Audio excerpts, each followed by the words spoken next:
This episode of Around the Oval is brought to you by Todd Pennington with Renovation Mortgage. Hey, Ohio State fans, Alex Gleitman here, back with another edition of Around the Oval, brought to you by Todd Pennington with Renovation Mortgage. We are just about 1 week until Ohio State kicks off their season on September 2nd at Minnesota. They'll have a Big Ten game to open things up on a Thursday night, giving themselves a little bit more time to prepare for Oregon, but it certainly won't be an easy game. And the Buckeyes are now out of camp and they are in full game prep mode, preparing for PJ Flex squad. We bring in Tony Gerdeman, Buckeye Scoop beat writer, to break down the Buckeyes. And, you know, there's still some position battles going on, Tony, even though we're out of camp.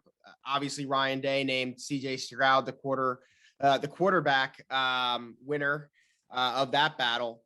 But, you know, there's still a lot of position battles left. The offensive line, second tight end spot, running back, linebacker, all three spots, maybe some places in the defensive secondary. I would say the defensive line is pretty solidified. Maybe the one tech position could be up for grabs. So that's what we're going to break down today. And Tony, you know, you've had the opportunity to check out camp, see the Buckeyes in action.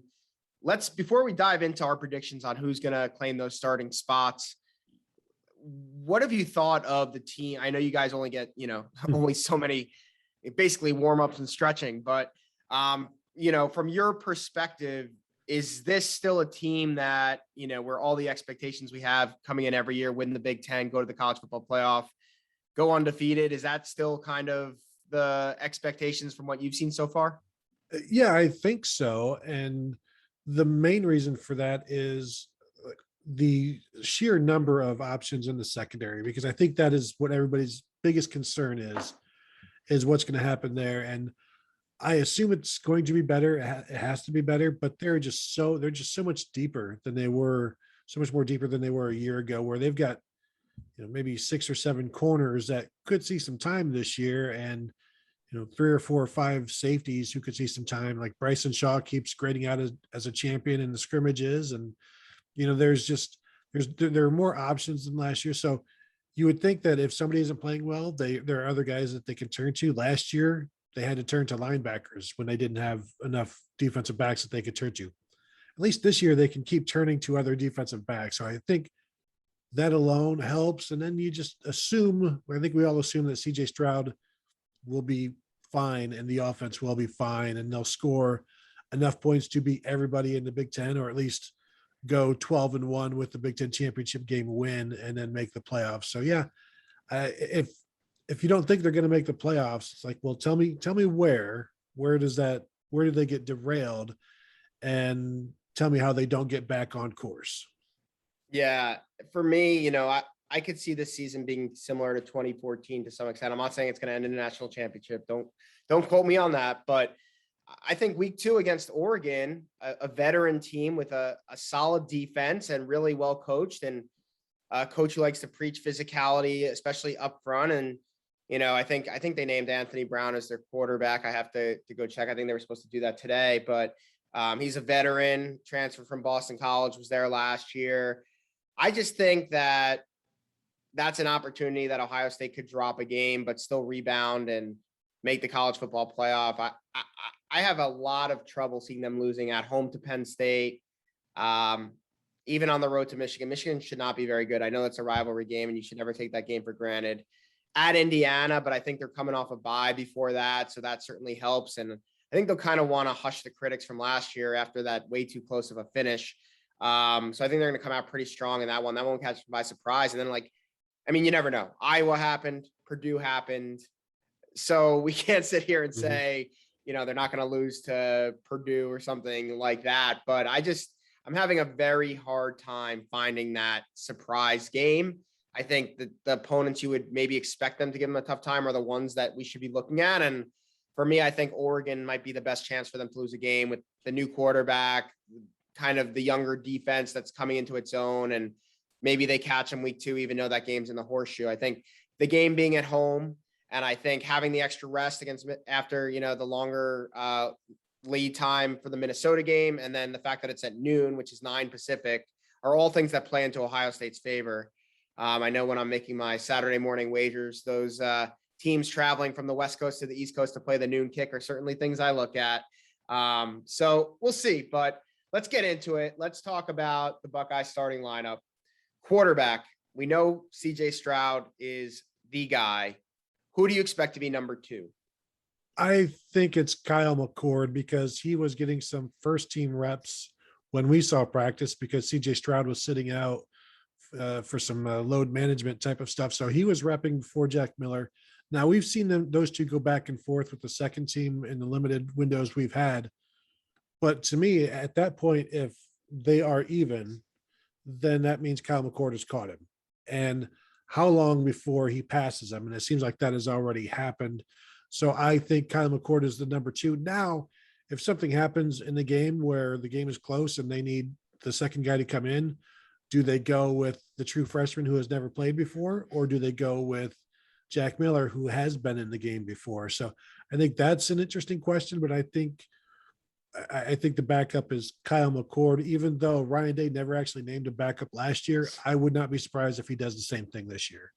Yeah, I was going to say, I fully expect the week 1 depth chart to say Miller or McCord at behind Stroud for the number 2 spot. I do think if I get your point of that Jack Miller has been in the game, has called the snaps in Ohio State game. He's never thrown a pass though. I think if they need to win the game, there's two scenarios. One is like you're winning and let's not make a mistake and run the clock out and be safe. The other is we need to throw the ball downfield to win the game. And I think if they need to win the game, I think Kyle McCord's going to be their guy because I do think, to your point, he is the number 2. So we'll see how that goes. Hopefully we never have to find out. CJ Stroud's amazing. He's healthy. He is a Heisman candidate, all of those things. But anyway, let's move on to running back, which is not as clear cut at this point. How do you think that position is going to shake out as far as who's the starter for Ohio State? I'll first say that don't expect Ohio State to release depth charts this year. That has been something that has been hinted at or strongly hinted at by OSU Sports Information Department. And when I say hint, they say, we don't think we're going to do a depth chart this year. So just be prepared for that if that doesn't happen. But I think the 5 running backs dwindles down to 3 guys. It's Mayan Williams, it's Master Teague, and it's Travion Henderson. And I think the first carry of the game is going to go to Mayan Williams. I think he's starting. And I think Master Teague has his role and Travion Henderson will have his role. And it will be up to Mayan Williams to hold off those guys. And I think it's going to be tough to hold off Travion Henderson for the entire season. But I know there are people at Ohio State who can't wait to see Mayan Williams with 15 carries or what he looks like in the fourth quarter of a game and what he looks like against the tired defense, because they expect it to be really, really good based on what little they've seen of him and what they've seen in camp they love. And I know they want to see him against opposing defenses.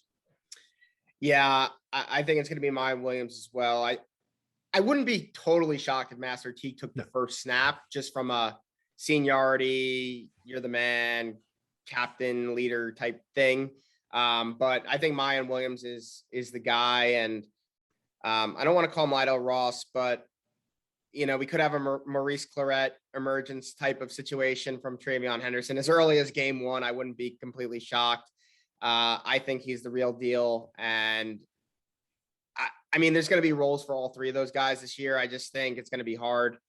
Travion's going to cut into their carries slowly but surely throughout the season. But I think Mayan is technically the guy in game 1. Do you think Henderson ever starts a game this season? I'm going to say no, bearing injury, assuming all's healthy. Right. Yeah. I just think it doesn't really matter. Just like with defensive end, it doesn't matter who starts. Fair. I think they're going to find roles for all those guys, but I will say Henderson does not start a game. How about you?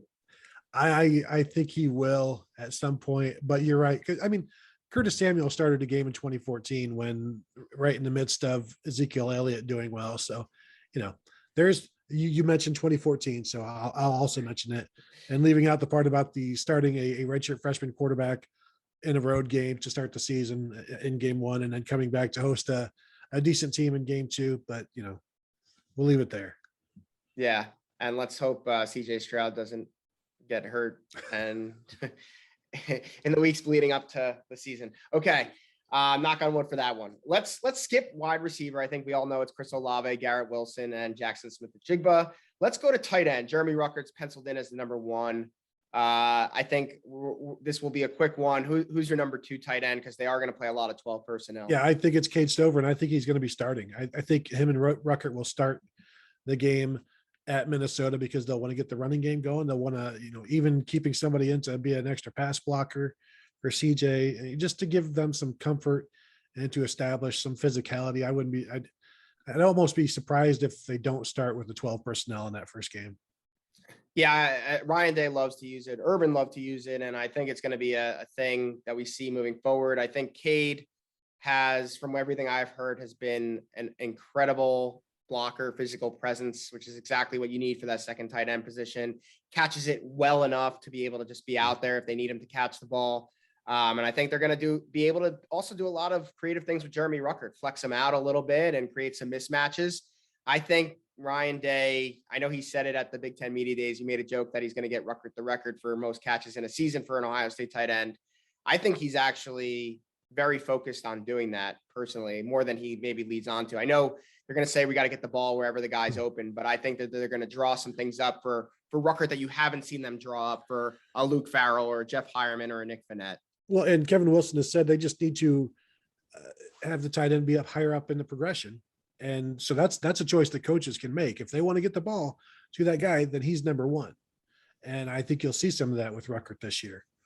Yeah. When you have, Chris Olave and Garrett Wilson understand that, the tight end is at best going to be number 3, right? But they've had some pretty darn good receivers in that room outside of those 2 guys. And so your tight end, when they're not an elite skill set as a pass catcher, the guys they've had have been good, but it's understandable that they've been maybe option 4 or 5 on a play. Whereas Ruckert probably is arguably your third best. It's just so loaded. But Ruckert is a special talent, something that we haven't seen at Ohio State from the tight end position when it comes to a pass catcher in a while, in my opinion. So let's move on. Offensive line. This is an area of great debate. We've seen a lot of different looks this fall. Left to right, left tackle, left guard, center, right guard, right tackle. Who's your 5? I think it'll be Nick Petit-Frere at left tackle. That seems pretty locked in right now. Because Thayer Munford, he's either been out or playing left guard for about 2 weeks now. And I do expect him to be back this week in game prep. So I have him at left guard.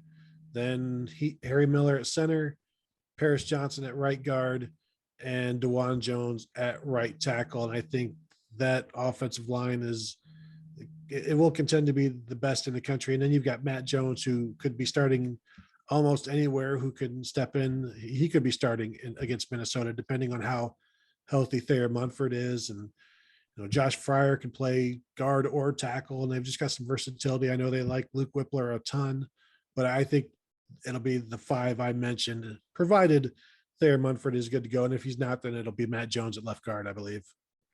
Yeah, I feel so bad for my guy, Matt Jones, because I think he's done everything right. I just think that DeJuan made a huge surge really since the spring to now. Whatever he did worked, and it just clicked for him from what I understand. And I think that the lineup, as you said, is how it's going to be.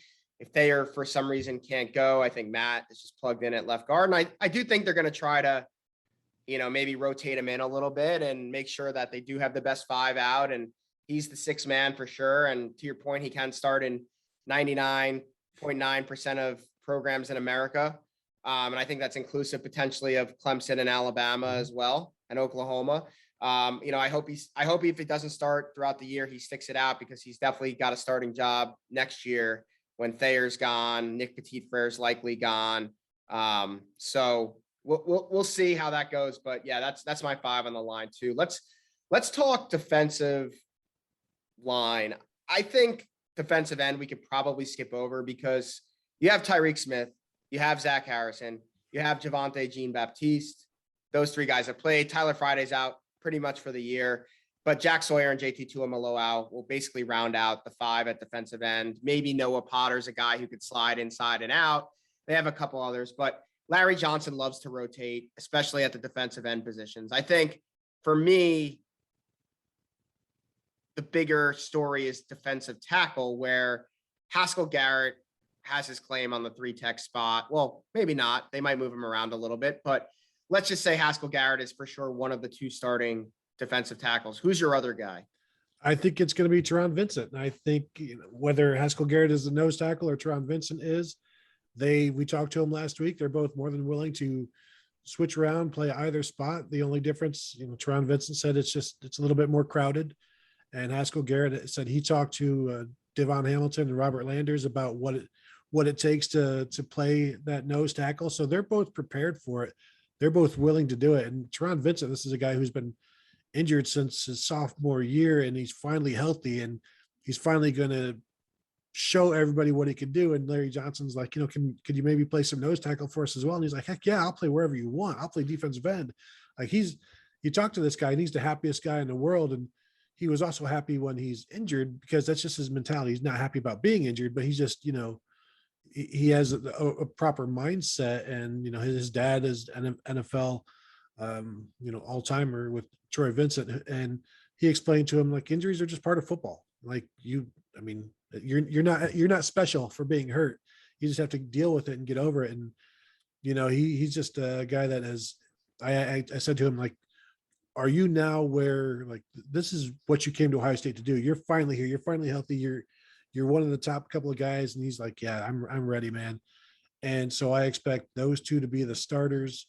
And like you said, there's going to be rotation. Antoine Jackson will be in there. I don't know what's going on with Dron Cage right now. He's been banged up with a shoulder at nose tackle. Ty Hamilton has been playing a little bit of both, and they've all been playing a little bit of both based on what Larry Johnson and the players have said. But you also don't need to be incredibly deep at tackle, because they will mix in some defensive ends in there, and you'll get some time. You'll get some Zach Harrison and Tyreek Smith mixing in with the rushman here and there. Although Larry Johnson said they don't plan on doing that much against Minnesota because of the running game. So they'll have to, have more defensive tackles ready to go in that one. But I think it'll be, long answer short, Haskell Garrett and Teron Vincent. Yeah, I'm going to actually say Antoine Jackson's the guy. I just think coming back for that extra year, and he's had a really good camp. Nevada Buck just in his latest nugget kind of threw in that he was really standing out this week. They've kind of sung his praises for a while now, and I think he's technically going to get the nod as the starter. But to your point, Tony, I see a lot of rotation, and I do see Teron Vincent, as long as he's healthy, again, knock on wood, emerging as a kind of breakout star on the defense for this upcoming season. Let's go to linebacker, where things are not clear at all. They lost their top 4 linebackers from last year, and trying to replace them, I'm going to guess they end up going with more 2 linebacker looks on the field this year than they probably ever have before. But let's take the bullet out of it for a second. Let's talk about 3 traditional linebacker positions: Will, Mike, and Sam. You don't have to name who's going to play what, because I know some of them are interchangeable, but who are going to be the 3 starting linebackers for Ohio State? I don't even know if I could give you a guess at a starting Sam, because the only time I saw Sam in a practice, it was Palai'i Naoteote, and we don't even know if he's going to be available. And really, that was the only time I've seen 3 linebackers. It's always just been 2 linebackers, and they only talk about 2 linebackers. I think if you ask Al Washington about the Sam right now, he'd say, Sam who? Like, we don't have any Sams. It's like, no, the linebacker position, the strong side linebacker, who's there. So I guess Will is Taraji Mitchell. He's set. He's the guy that's set in stone. Middle linebacker, it just depends. Is Cody Simon healthy? We don't know. Is he going to be healthy enough to get ready for the game week? Is Dallas Gant? Is Tommy Eichenberg? He's been healthy. He's been playing. So, and then, when we were there last week, it was Ryan Batch walk-on playing middle linebacker, because Eichenberg was out and Dallas Gant was out and Cody Simon was out. So this is, these guys have all had little minor issues. And if they're all having minor issues, that becomes kind of a major issue, especially coming up against Minnesota's running game and their offensive line. But all things being equal, I'll go with Cody Simon at the mic. The Sam, I don't know. Kayvon Pope played there last year, so You know, I guess if you're asking me to name a third linebacker, I'd go with him because he's eligible. Yeah, I mean, where is Kayvon Pope? I think we've seen good things from him over the years, and it's like we haven't even heard anything about him this spring. And it's interesting. I don't know how he fits into the equation, because if they were going with the traditional Sam, I think that's where he fits in. But I think they're going to go more bullet or hybrid, like a true 5 DB look, a 4-2-5 look versus a 3 traditional linebacker.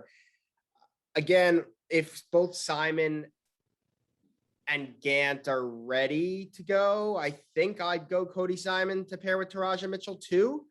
But if I don't know. I think Dallas Gant has really been coming on too. And I don't know, that could be an ongoing battle throughout the season, but I think it's also an opportunity to rotate Tommy Eichenberg, Cody Simon, Taraja Mitchell, and Dallas Gant, and maybe even Kayvon Pope in there. So I'll agree with you. Maybe I'll say Dallas Gant. I'm unsure of what Cody Simon's able to do. But I'm kind of optimistic about that position. I think they're going to be better than people think, even though it's the least clear position as far as who's going to be starting.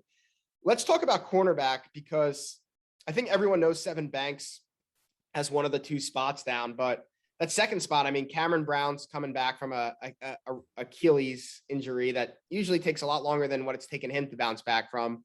Ryan Watts seemed to be emerging in the spring. Legend Cavazos seems to be emerging in the fall. Then they have Jordan Hancock lost his black stripe. J.K. Johnson has flashed at times. Denzel Burke was actually the first of the freshman DBs and was to lose his black stripe and was an early enrollee as well, when the other 2 weren't. So what are you seeing at cornerback, Tony? Well, and I don't know if you mentioned Demario McCall.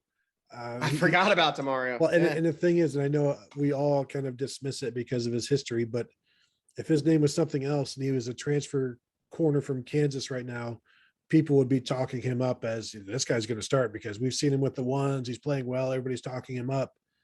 But I'm not to dismiss him, but I think it's going to be Sevyn Banks and Cameron Brown as the 2 starters. But the depth there, and Denzel Burke, when we were at practice, we heard his name more than any other corner. Now, Cameron Brown was out and Sevyn Banks was mixing in and out, but he's around the ball. He breaks up passes. Now, but I'm with you. Like Ryan Watts coming out of the spring, I figured it would be him or Cameron Brown. Now Legend Cavazos is picking up steam. So this is what I was saying earlier about just the number of options in the secondary where they can turn to guys. And I wonder, I assume we're going to see a rotation of 3 corners. I'm wondering if there's going to be a rotation of maybe 4, because I don't know that there's a Jeff Okudah. There's not a Marshawn Lattimore, that sort of thing. So I think maybe there's a little bit more equality in terms of the talent of the corners that they have right now. And that was one reason, that's the reason they can do the rotations. Like they don't want any drop off. And I don't know how much of a drop off there is from Cameron Brown to Ryan Watts to, Demario, something like that. If there's none, then they're going to play these guys. Yeah, I think Cam Brown's the guy. I think if he didn't get hurt last year, we'd be talking about him as the number 1 cornerback entering this year. I think he's that good, and they felt that good about him before he went down. So as long as he's healthy, I think he's the number 2 guy. And I think Ryan Watts might be a little bit more fundamentally sound than Legend right now, but I think Cavazos has the most upside and athletic ability, maybe of any cornerback on the team. I know I talked to some people who think he has 1st-round corner potential eventually once it kind of all clicks to him and he gets the mental side of the game down in addition to the physical side. So he's the one who's battled some minor injuries that have kept him in and out. So I think I could see both Watts and Cavazos getting time. And I think as the season goes on, they're going to work in some of those freshmen as well and see what they have in real game situations, because what they're doing in practice is really good. So I don't know how to feel about this group yet. I think let's see what happens when they hit the field, especially the first 2 weeks. There's no disrespect to the Zips, but this isn't Akron in week 1. This is at Minnesota and then home against Oregon. And then honestly, Tulsa is not an easy opponent either. They're for sure a bowl team. They're going to be a contender in their conference. So the first 3 weeks are no cakewalk. And I think we'll get to see a lot about what this defense is, especially in the secondary. Now, let's talk safety and bullet. Very hard to kind of put your finger on starters here because there's so many uses of these positions, but let's just say 2 safety spots and 1 bullet. Mhm. Who do you got? I have Josh Proctor is the guy at free safety. Bryson Shaw will be behind him. And then the cover safety, which some will call the slot corner, but Matt Barnes is emphatic that it is the cover safety, is either Lathan Ransom or Marcus Williamson. And the way, and Cam Martinez is also there, Jansen Dunn is also there. But the way Ryan Day and the other coaches have talked about Lathan Ransom, they always bring him up. They always talk about how good he's done. And they didn't recruit him to play this role. They thought he'd be a deep safety, but he's good enough to handle. I mean, think about it. This is what Sean Wade used to do. And they think Lathan Ransom is good enough to do that. And also big enough to help out in the run and, blitz and do some things that Sean Wade did in 2019. So I think it'll be Lathan Ransom, although, Marcus Williamson is as a 5th-year guy, came back, maybe a 6th year. No, I think it's just a 5th year because he never redshirted, but decided to come back. He's a super senior. So does he get the initial nod over the sophomore? Or, I guess if you're going to ask me, which you just did, who's going to start, I'm going to go Lathan Ransom there. And then Craig Young at the bullet. Ross Fulton has talked about Craig Young is he the running down bullet? Is Ronnie Hickman the passing down bullet? I asked Ronnie Hickman about that last week, and he's like, well, I don't want to get into the schemes. And I think Tom Orr asked Craig Young that same thing, and he's like, yeah, well, I don't want to get into the schemes, but I do think it'll be Craig Young at the bullet to be the first guy out there. Yeah, I agree on Craig Young, and I think he's going to have actually a pretty big year. I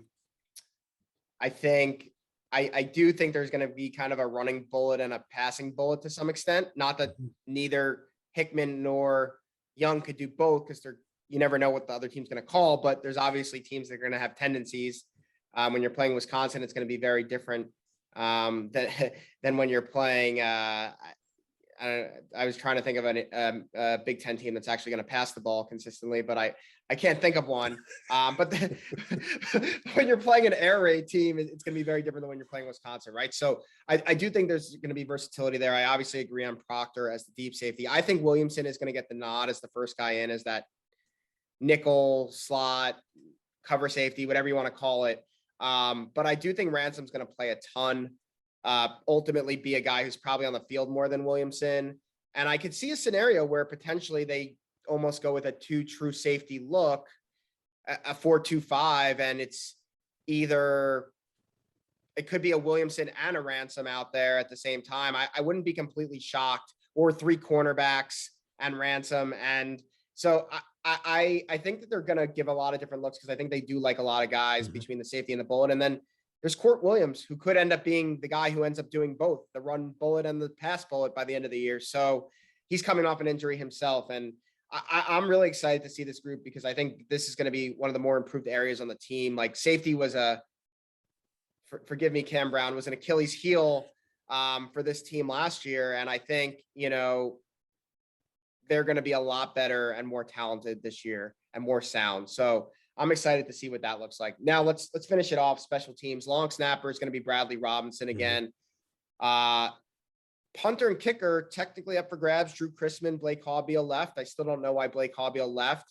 Some people are just done with college, though. I thought he could have came back and solidified his position as an NFL kicker with the extra year, but he's not. And so there's a couple guys competing for these jobs. Who do you think is going to win the job? Well, Jesse Mirko, I think, has the punter spot wrapped up, but Ryan Day said that both Noah Ruggles and Jake Seibert they've been consistent, but he wants them to be more consistent. And what they're looking for is just be consistent from 35 yards and in. They're not looking to kick long ones. They won't need that. They'll either go for it or, punt. We don't need you to be consistent from 55. And so I think that's going to continue to shake out. I don't know. I guess I would go Ruggles because he has more experience, but he's also a guy who had a job and lost it. And so you just have to see how this last week goes. Ruggles has been in a pressure situation. He knows what it's like to lose the position. This next week, he's going to be battling for it. And so I think maybe maybe that gives him the edge, unless Seibert is just now everything clicks for him. But I'll go Ruggles and Mirko, and of course Bradley Robinson. Yeah, I'm going to take an easy out. I'll get to kicker in a minute, but yeah, I think both positions, kicker and punter, from what I understand, they weren't thrilled with what they saw in the spring. So they went out and they got Noah Ruggles to compete with Jake Seibert. And then, I was hearing maybe Jesse Mirko in his transition to America isn't quite ready just yet, and he needs a little bit more time. And maybe Michael O'Shaughnessy, a walk-on from Columbus area, could be the guy who emerges there. Or maybe they go out and they find someone else. But from what I understand, and you saw the black stripe come off of Mirko, I think he's come around. I think he's got comfortable. I think he's got more consistent. And so I think they feel good with him there. I think a kicker, I don't know if this is an easy out. I'm calling it an easy out. I think they're going to go with a long, short scenario. I think they're going to go with Ruggles on the short ones, and they're going to go with Seibert on the longer ones. Hopefully, eventually, one guy solidifies himself as the guy who could do everything. But I forget what year it was. There was one year where they kind of did that. Mm-hmm. And I think I could see that again. And Ryan Day kind of hinted at that a couple of weeks ago that or Parker Fleming did, one of them, that was a possibility. And I think that's my prediction. I think Seibert's going to be the long guy and Ruggles is going to be the short guy. So those are good nickname for Jake Seibert to go out at the bar with, and maybe not so Noah Ruggles, but yeah, that's how I see it. It's going to be interesting though. To your point, Tony, no depth charts. It's going to be tough for us. I hope you and Tom have your magnifying glasses and your binoculars ready from the press box in Minneapolis to make sure that we know who starts for this team. But yeah, I'm just excited that football's about a week away, and I'm sure you guys are too. We are. And, I guess the first time we will see the depth chart is when they are doing their warm-ups on the field at Minnesota, when they warm up in the first team and then they warm up in the second team. And yeah, I'll be tweeting and posting on the board, here's the starting lineup, like an hour before the game or a half hour before the game, because those depth charts were always 100% accurate. Oh, always. Yeah. But we know your depth charts are going to be extremely accurate. So definitely, if you're not a member of Buckeye Scoop, join. We've literally Nevada Buck's been on fire, providing pretty much a nugget a day during fall camp and the prep to the season, every single day, tapping into his sources. Obviously, the rest of us have been as well, putting that information on our Ask the Insiders board. So if you're not a member of Buckeye Scoop, give us a try. Now is the perfect time with the season starting. Recruiting is going to heat back up with visits coming back in play come September. So definitely check us out. And if you're not a subscriber, not really sure what you're doing, but definitely plenty of good free stuff from Tony and the rest of our staff. Check it out, give it a try, and then maybe one day you'll join the rest of us cool people on the Ask the Insiders board. But thanks, Tony. Appreciate the time as always, and looking forward to your coverage of the team this season. This episode of Around the Oval was brought to you by Todd Pennington with Renovation Mortgage. If you've been thinking about refinancing or buying a house, check out our sponsor, Todd Pennington with Renovation Mortgage. They offer low rates for refinancing and home purchase loans, including first-time home buyer programs, down payment assistance, and cash-out home equity loans. Check out revolutionmortgage.com/tpennington.